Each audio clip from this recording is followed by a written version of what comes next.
د بېنظیري کفالت پروګرام 10,500 روپۍ چې دي هغه خو شروع دي، خو ځینې کسان دا خبره کوي چې موږ ته تر اوسه پورې د ماشومانو وظیفه چې دا میلاو نه شوه. نو څه غلطیان دي که هغه تاسو کړي نو تاسو ته په راتلونکي وخت کې دغه روپۍ چې دي دا هم نشي میلاویدی. د دې قسط سره چې دی دا روپۍ به تاسو ته نه میلاویږي، په دې کې به خالي تاسو ته 10,500 روپۍ میلاویږي، خو راتلونکي قسط سره چې دی تاسو ته به ډبل دغه روپۍ میلاویږي. خو د هغې لپاره به داسې چل کوئ چې د خپلو ماشومانو رجسټریشن چې دی دا به کوئ، ځکه ځینې کسانو نه یې کړی او هغه وایي چې موږ ته به دا روپۍ میلاویږي، نو داسې تاسو ته دا روپۍ نشي میلاویدلی، یا تاسو ته د مخکې نه د ماشومانو روپۍ میلاویدلې او اوس ته نه میلاویږي. نو څه غلطیانې دي چې هغه غلطي به تاسو کړي د هغې د وجې نه به دا روپۍ تاسو ته نه میلاویږي، ځکه راتلونکی کم ډبل قسط چې د ماشومانو د وظیفې دی نو هغه به تاسو ته نه میلاویږي. دا ویډیو ستاسو دپاره ډېره اهمه ده چې دا تاسو پوره وګورئ. بل لا یو لایک شیر کمنټ چې دی ویډیو له لازم ورکړئ.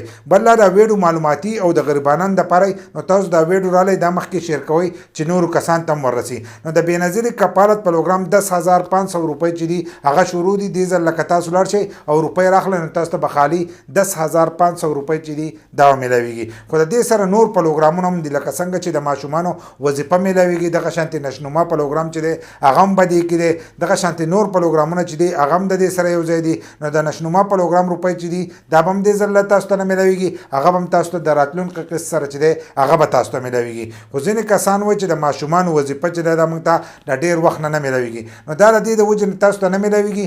اکثر ځینې کسان هغه سکول چې دی هغه چینج کړي، سکول چینج کړي او دی هغه سکول چې دی هلته کې د هغو سره رجسټر نه کوي. نو کله چې تاسو دغه سکول رجسټر نه کوئ نو بیا به تاسو ته دا روپۍ نه میلاویږي. لکه څنګه چې اوس د امتحانونه شوي دي نو ځینې کسان دي هغه سکول چینج کړي، لکه بل سکول ته لاړ شي یا په هغه سکول کې چې دی یا د پرایمرۍ پورې میډل پکې نه یا د میډله پورې های سکول پکې نه لکه داسې مخکې پکې نور دغه نه کېږي. نو دی هغه سکول چې دی دا چینج کړي. کله چې تاسو سکول چینج کوئ نو د هغې لپاره فارم ډکوئ او هغه به د بېنظیري په دفتر کې چې دی هلته به جمع کوئ. چې کله دغه تاسو جمع کوئ نو د هغې نه وروسته چې دی دا روپۍ به تاسو ته میلاویږي. که دغه کار تاسو نه یې کړی نو تاسو ته به دا روپۍ نه میلاویږي. داسې نه تاسو وایئ موږ ته تېر شوي پیره چې دی د ماشومانو وظیفه میلاو شوې وه او دې ځل چې دی میلاو نه شوه، نو دا کار تاسو له وس کول پکار دي چې وس وکړئ نو په راتلونکي وخت کې به دا روپۍ تاسو ته میلاویږي. بل چې تاسو خپل ماشومان په پابندۍ سره سکول ته ورولېږئ نو هلو به دا روپۍ تاسو ته میلاویږي، ځکه چې هغه دغه سکول ته راځي او د هغو حاضري چې دی دا چک کوي چې 70% ستاسو د ماشومانو حاضري،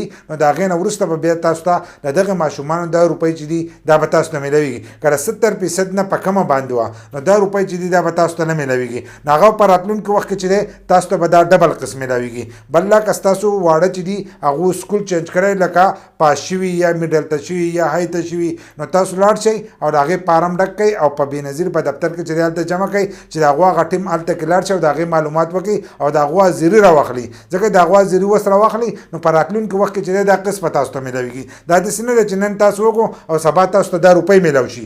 دا په دې کې میاشتې تېرېږي ځکه چې هغه ټول معلومات چې دی هغه له دې یو ځای کوي. نو اوس لاړ شئ او خپل بچي چې دی په دې کې رجسټر کوي، دوباره کوي سکولونه یې چینج کړي یا نور څه مسلې نو هغه وکاږئ، فارم بي چې دی هغه اپډېټ کوي. نور د رجسټریشن او د دې هر سر په باره کې چې دی زموږ ویډیوګان شته په یوټیوب کې مظلوم یار سپیک چې دی دا سرچ کوئ نو زموږ د یوټیوب چینل به ته راشئ، هلته دا قسمه ویډیوګان چې دي دا تاسو کتی هم شئ.